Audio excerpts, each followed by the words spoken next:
네, 안녕하세요. 양 기자의 금융 이야기 시간이 돌아왔습니다. 오늘은 최근에 미국 연준에서 발표하는 각종 데이터들이 있는데요. 그 중에서 전체 은행에 의해서 발생하는 신용, 그 대표적인 것 중에 하나가 M2죠. 그러니까 그 뭐 통화량이라고 하는데요. 이 M2의 감소가 최근에 벌어지고 있습니다. 요거는 거의 60년, 50년대부터 시작된 것 같아요. 그 매년 기준으로 월초하고 연말 요걸 비교했을 때 한 번도 감소한 적은 없었습니다. 그동안에. 물론 여기 잘 안 보이시지만 이런 부분을 보면은 뭐 한 몇 개월 사이에는 잠깐 감소한 적은 있었지만은 M2 자체, 통화량 자체는 연 단위로 계속 증가하고 있었는데요. 최근에 보면 이렇게 감소하는 요 모양을 볼 수가 있습니다. 물론 이제 2000년, 2022년이 한 달밖에 안 남았으니까 이 추세가 아마 계속된다면은 거의 몇십 년 만에 한 60년, 70년 만에 처음 있는 연단위 기준으로 M2가 감소하는 이런 시기가 되지 않을까 이렇게 생각을 해봅니다. 그래서 요거를 두고서 언론이나 또 여러 전문가들 사이에서 여러 가지 의견들이 있었는데요. 이것이 의미하는 바 그게 뭔지 한번 알아보도록 하겠습니다. M2가 감소했고요. 요거는 보면은 최근에 M2가 감소한 거의 이유 중에 하나가 많은 분들이 이 QT를 하고 있죠, 지금. 근데 QT를 해서 이렇게 됐다. 이렇게 얘기를 하는 것들을 볼 수가 있는데요. 그런데 1차 QT 때 보면은 이 M2 자체는 늘어나고 있었던 걸 보니까요. 이게 꼭 QT 때문에 최근에 이런 감소가 있었다. 이렇게 말하기는 힘들 것 같아요. 다른 요인들은 뭐가 있을까? 이런 것들을 한번 보도록 하겠습니다. 자, M2가 감소한다. 그래서 이런 이제 그 자료들을 가지고서 어떤 이야기들을 하냐면은 M2가 감소하면은 인플레이션이 통화량이 줄어드니까 M2가 통화량을 말하는 거죠. 통화량이 줄어드니까 감소하니까 물가 P가 감소한다. 인플레이션이 감소할 거다. 또는 이건 또 경기 침체를 나타내는 그런 신호가 아니냐. 이렇게들 해석을 하고 있습니다.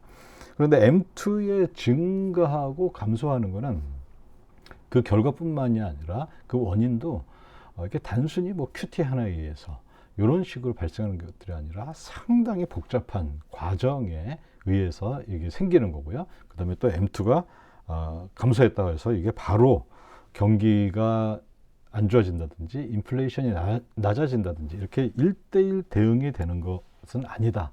이걸 꼭 기억해 주셨으면 합니다. M2라는 게 나왔으니까요. 그러면 M1이 있겠죠. 또 M0도 있겠죠. 요거에 대해서 한번 간단히 한번 살펴보도록 하겠습니다. 먼저 M0라는 것은 보통 보는 통화로 알려져 있고요. 그 다음에 이걸 뭐 영어로 모니터리 베이스 이렇게 돼 있는데요. 이건 뭐냐면 현금 통화하고 지급 준비금의 합을 우리가 M0라고 합니다. 그 다음에 M0 말고 뭐 M1, M2, M3 뭐 이렇게 여러 개 쭉 이렇게 나가는 것들이 있는데요. 뭐 그 M3를 쓰기도 하고 그 M3 말고 또 딴 걸 쓰기도 하고 하는데요. 일단 현재 미국을 중심으로 본다면요. M1은 현금 통화하고 요구불 예금을 의미합니다. 요구불 예금은 뭐냐면 내가 은행에 예금을 하고 있는데 언제든지 찾았다가 또 언제든지 또 저금을 할 수 있는 그런 예금을 말하는 거고요. 그 다음에 M2는 M1 위에서 구했던 M1의 저축성 예금. 이건 그러니까 시간이 있는 거죠. 그러니까 이건 언제든지 즉각 물론 뺄 수도 있지만은 그런 경우에는 페널티를 물게 되겠죠. 예를 들어 이자가 뭐 10%였는데 그 기한보다 일찍 빼면은 뭐 이자를 5%만 드리겠습니다. 뭐 이런 식으로 되니까 요구불 예금하고는 좀 다르죠. 그리고 MMF 일반 이제 뭐 돈이 많은 사람들이라든지 아니면 일반 기업들이 제가 많이 얘기했던 MMF에 가입을 한 거 요거까지 다 합한 것들을 크게 보자면은 M2라고 합니다. 근데 여기서 중요한 거는 뭐냐면요. M2는 보통 어떻게 계산이 됐냐면 M1에 뭐 뭔가 나머지 알파 이런 식으로 되겠죠. 그 다음에 M3도 마찬가지로 M1에 뭔가 뭐 여기는 알파1이라고 하면 여기 뭐 알파2 이런 식으로 계산하게 됩니다. 그런데 M1은 M0 더하기 알파가 아니라는 거에 유의하셔야 됩니다. 다시 말하자면은 M0에는 뭐가 들어가냐면 지급준비금이 들어가는데 M1, M2, M3 여기부터는 지급준비금이 전혀 들어가지 않는다. 이거 꼭 유의하시기 바랍니다. 자, 그러면 이제 이 최근에 M2가 감소한 이유를 알기 위해서는 M2가 어떻게 해서 증가하는지, 감소하는지 그걸 알아봐야 되겠죠. 그러면 M2가 증가하는 네 가지 경로 해서 이렇게 한번 제가 나눠봤습니다. 뭐 다른 것도 있지만요. 크게 이제 우리가 볼 수 있는 것들 중심으로 봤습니다. 자, M2가 증가하는 네 가지 경로 중에서 첫째는 QE에 의한 양적 완화에 의한 M2가 증가하는 거 볼 수가 있습니다. QE를 통해서 M2에는 아까 제가 말했듯이 예금도 들어가고 뭐 저축성 예금도 들어가고 그 다음에 뭐 MMF 들어간다 그러는데요. 그 중에서 이제 제일 큰 범위를 첫째는 이 예금을 중심으로 봤는데요. 자, QE를 하면은 어떤 일이 생기나요? 연준이 민간이 보유한 국채를 삽니다. 여기서 민간이라고 하는 거는요. 뭐 우리가 주변에서 볼 수 있는 뭐 우리 엄마 아빠 또는 본인 자신 이런 사람들이 보유한 국채 거의 없죠. 여기에서 말하는 민간은 보통 일반 가계를 의미하는 것들이 아니라 대형 뭐 은행은 아니면서 대형 금융기관 또는 뭐 MMF 이런 데입니다. 그런 데에 있는 국채를 6만큼 사니까 민간의 국채는 6만큼 줄고 MBS 또 4만큼 산다고 가정했을 때 4만큼 줄겠죠. 그럼 연준은 대차 대조표에서 자산의 국채와 MBS가 그만큼 늘어나겠죠. 자, 그러면 민간의 자산이 일부가 없어졌으니까 또 다른 자산을 채워줘야 되는데 그게 연준이 직접 민간한테 여기 내가 지급준비금을 줄게 할 수가 없죠. 왜냐하면 민간은 연준에 지급준비금 계좌가 없으니까요. 그럼 그런 경우에는 부득이하게 은행을 경유해서 이런 거래가 일어나게 됩니다. 자, 그러면은 민간은 돈을 받아야 되는데 그게 은행에 10만큼 예금 10이 생기는 걸로 가고요. 그 다음에 은행은 자기는 단순히 여기서 중개 역할만 해주는데 연준이 그러면 지급준비금 10을 줄게 해서 이런 식으로 지급준비금이 늘어나고 또 동시에 예금이 늘어나게 됩니다. 그럼 이때에 늘어난 예금은 QE에 의해서 예금이 늘어난 거고요. 자, 그러면은 민간에 이게 어떤 변화를 갖고 오느냐? 경제 주체들에게 민간으로 보자면은 민간의 유동성이 올라가죠. QE 당시에 국채나 MBS, 특히 MBS 같은 경우에는 유동성이 굉장히 떨어졌었죠. 왜냐하면 사람들이 다 현금을 가지려고 했기 때문에요. 그런 민간의 국채나 MBS를 연준이 사가지고 예금으로 이렇게 해줬으니까 유동성, 예금은 뭐 현금이나 다름없으니까요. 유동성이 쫙 올라가니까 이게 의미하는 건 뭡니까? 낮은 QE를 통해서 생긴 낮은 이자율과 그 다음에 유동성이 올라가니까 좀 더 위험한 자산에 투자하는 가능성이 올라가겠죠. 그 다음에 이거는 다시 말하자면은 실물 경제 얘기하자면 소비 또는 투자로 이어질 가능성은 굉장히 작다. 이렇게 우리가 생각할 수가 있겠죠. 그래서 이렇게 QE로 생겨난 QE의 부산물로 생겨난 예금 증가 또는 M2의 증가, 요거는 경기 실제 실물 경제 또는 경기가 올라가면 인플레이션 압력도 커지니까요. 인플레이션하고는 무관하다. 물론 이거는 1차적 효과만 다룬 겁니다. 2차적 효과에서는 뭐 부가 늘어나니까 소비도 많이 하고 이런 것도 있겠지만요. 그냥 간단하게 1차 효과만 본 겁니다. 그러니까 퍼스트 오더 효과만 본 거죠. 그래서 인플레이션은 무관하고 물론 자산 가격은 오릅니다. 그렇지만 우리가 인플레이션 산정할 때 자산 가격은 제외하기 때문에 결국에 인플레이션이나 경기에는 큰 영향을 주지 못할 것이다. 이렇게 첫 번째 경로를 우리가 알 수가 있겠죠.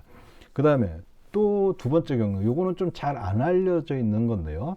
실제 아까는 연준이 민간의 채권을 매입했는데요. 이제는 은행이 민간의 채권을 매입하는 경우가 생겨요. 그런 경우에는 어떻게 되냐면은 민간에 대한 효과는 똑같습니다. 채권이 없어지고 그만큼 예금으로 생기고 그 다음에 은행은 채권이 생기고 예금이 또 부채로 잡히겠죠.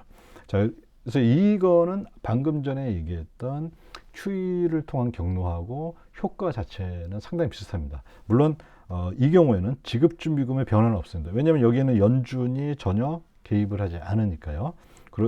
그렇지만 민간에 대한 효과는 아까하고 똑같죠.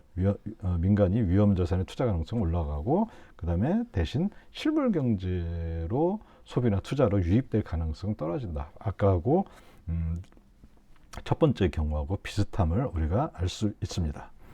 자, 그 다음에 세 번째 경로, 요거에 대해서 한번 알아보겠습니다. 이거는 뭐냐면 은행의 대출로 인해서 예금이 증가하는 경우입니다. 은행이 대출을 하면은 이게 은행과 그 대출을 받은 민간, 여기서 민간은 뭐 아까 얘기했던 어떤 대형 은행 기관 그런다기보다도 주로 진짜 그야말로 가계 대출 또는 기업 대출, 가계와 기업을 의미합니다. 그러면 민간이 대출을 딱 받는 순간에 은행과 민간의 이 대차 대조표는 어떻게 바뀌냐면요.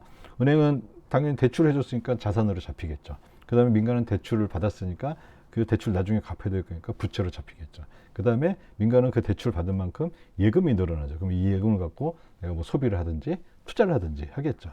그 다음에 은행은 그 예금이 동시에 이렇게 부채로 잡히는 이런 상황이 됩니다.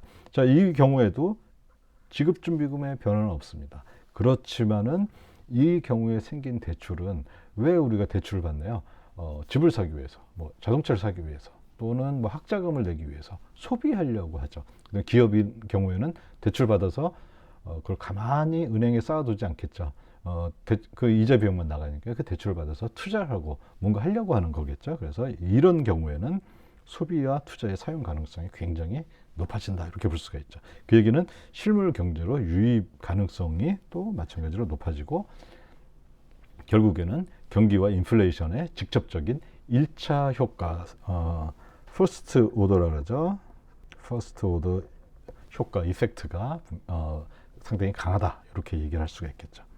자, 그 다음에 마지막으로 M2가 증가하는 네 번째 경로에서 정부 재정 지출을 들 수가 있는데요. 이거는 우리가 코로나로 위기 당시에 각국 정부들이 어떻게 했나 그거 볼 수가 있죠. 그러면은 정부들이 개인 민간들에게, 개인이나 또 그 회사 기업들에게 돈을 사실 뿌렸죠. 그러면 결국에 어떻게 됩니까? 민간의 대차 대조표에서는 예금이 10만큼 늘어나고요. 그 다음에 정부가 하는 거는, 정부는 직접적으로 돈을 꽂을 수가 없으니까 연준을 통하고, 연준은 또 은행을 통해서 해야 되는데요. 정부가 갖고 있는 그 계좌는 TJ이자, 그래서 TJ가 10만큼 줄어들고 지준금이, 지급준비금이 10만큼 늘어나고, 그 다음에 은행은 마찬가지로 지급준비금 늘어나고 10만큼 또 늘어나고. 물론 여기서 은행의 역할은 철저히 중개기관의 역할을 해주는 거겠죠. 자, 요거는 보니까 어떤 일이 생기나요? 은행 대출하고 매우 비슷한 효과가 생기죠. 이렇게 보면요. 그래서 그런데 이제 차이점은 뭐냐면 지급준비금이 증가한다, 이런 또 차이점을 우리가 볼 수가 있죠. 그럼 또 마찬가지로 그렇지만 효과는 민간의 소비와 투자가 상승하는 쪽으로 1차 효과가 생기고, 그리고 실물 경제로 유입 가능성이 생기니까 이거는 경기를 올리거나 또 그거의 결과로서 인플레이션이 상승할 이런 유인이 생기겠죠.